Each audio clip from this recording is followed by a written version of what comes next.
Tervehdys, olen Arvi Lindy. Haluaisin opettaa teille yksinkertaisen itsepuolustustaidon. Taidon nimi on pulssin tunnustelu. Se voi auttaa sinua torjumaan aivoinfarktin ja jopa pelastaa henkesi. Eteisvärinä on sydämen yleisin rytmihäiriö ja usein syy aivoinfarkteihin. Eteisvärinän aikana sydämen eteiset värisevät ja pulssi on epäsäännöllinen. Värinä voi synnyttää verihyytymiä sydämeen. Jos hyytymä kulkeutuu aivoihin, se tukkii verenkierron ja seurauksena on aivoinfarkti. Epäsäännöllisen sykkeen voi onneksi tunnistaa pulssiaan tunnustelemalla. Kokeile pulssia ranteesta, kyynärtaipeesta tai kaulalta.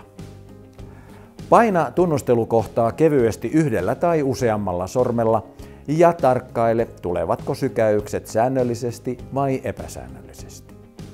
Voit laskea sykäyksiä ääneen 1, 2, 3 tai sanoa esimerkiksi hep, hep, hep, hep löytääksesi rytmin. Mittaa myös pulssin tiheys.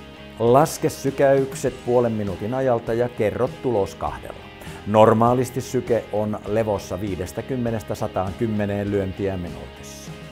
Jos sykkeesi on epäsäännöllinen tai liian hidas tai liian nopea, hakeudu lääkärin tutkimuksiin.